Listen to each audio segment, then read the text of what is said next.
When Kanye's apology cost more than your rent, you know your apology hits different when you drop it in the Wall Street Journal like it's a luxury real estate ad.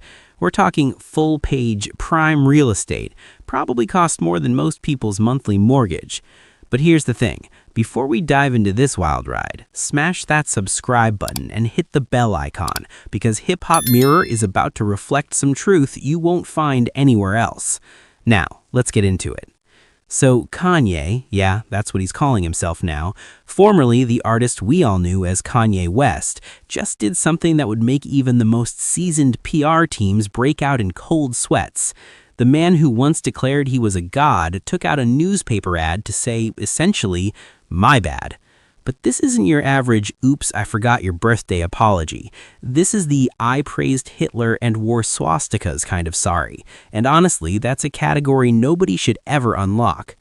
Let's rewind to late 2022, because that's when things went from concerning to absolutely catastrophic. The man didn't just flirt with controversy, he married it, took it on a honeymoon, and sent postcards back. We're talking about someone who literally released a song titled "Heil Hitler" and sold merchandise featuring swastikas. Read that again. A black man in hip-hop selling Nazi imagery. The irony is so stiff you could cut it with a knife, except that knife is also somehow hurting everyone in the room.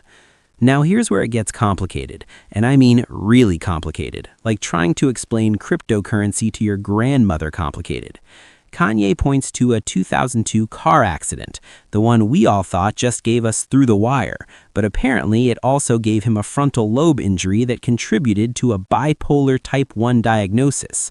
And look, mental health is real, it's serious, and it absolutely affects behavior. But here's the brutal truth. It's an explanation, not an excuse. Millions of people live with bipolar disorder and manage not to cosplay as Nazi sympathizers. The apology itself reads like someone finally looked in the mirror, and Hip Hop Mirror has been waiting for this reflection. Kanye admits he lost touch with reality, treated loved ones terribly, and experienced what he describes as a 4-month manic episode in early 2022 that nearly torched his entire life. That's the equivalent of watching your house burn down while you're holding the matches, finally realizing fire is hot. But wait, there's more, because there's always more with this story. He's not just apologizing to the Jewish community, though that's obviously ground zero for the damage. He's also apologizing to the black community, and that's significant, because when a prominent black artist aligns themselves with white supremacist ideology, it's not just offensive, it's a betrayal of every ancestor who fought against that exact hatred. It's like showing up to a family reunion wearing the enemy's jersey. Enter Bianca Censori, his wife, who apparently pulled him back from the edge.